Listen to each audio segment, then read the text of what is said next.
शहर कायद में इंतजामिया की गफलत से सड़कें तो तालाब बनी रहती हैं, कब्रिस्तान भी सीवरेज के पानी से ना बच सके। नॉर्थ कराची के मोहम्मद शाह कब्रिस्तान में गंदा पानी जमा होने से शहरियों में गम और गुस्से की लहर दौड़ गई है।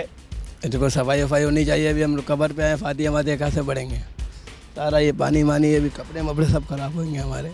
इधर पानी खड़ा रहता है, फातिया वाले बहुत तंग होते, फातिया पढ़ने आते वो पहले गंदे पानी में जाते, फिर जाके अपनी अम्मी अब्बू की कब्र पे जाते। अभी हम अपनी अजीज़ की कब्र पे आए हुए हैं, फातिया पढ़ने के लिए कहाँ से जाएं, रास्ता ही बिल्कुल सही नहीं है, तो कम से कम इधर तो गौर होनी चाहिए, कब्रिस्तान की जगह। सीवरेज का पानी दाखिल होने की इत्तला पर अवामी नुमाइंदे भी कब्रिस्तान पहुँच गए और मुताल्लिका हुक्काम की गफलत पर भरहमी का इजहार किया। कराची के किस्मत का फैसला वो लोग कर रहे हैं जो कराची को ओन नहीं करते, जो कराची से इलेक्ट होकर नहीं आए। और मतलब अब आप इस मसले को ही देख लें कि ये जो गुनाह का मुर्तकिब कर रहा है तमाम लोगों को, ये इनको क्या कहेंगे आप कि जिन लोगों ने पूरी आबादी की गटर की लाइन कब्रिस्तान में छोड़ी हुई है।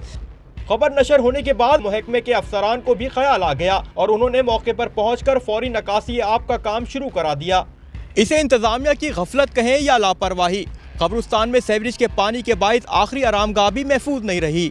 कैमरामैन तला शाहिद के साथ मोहम्मद रजा, डॉन न्यूज़, कराची।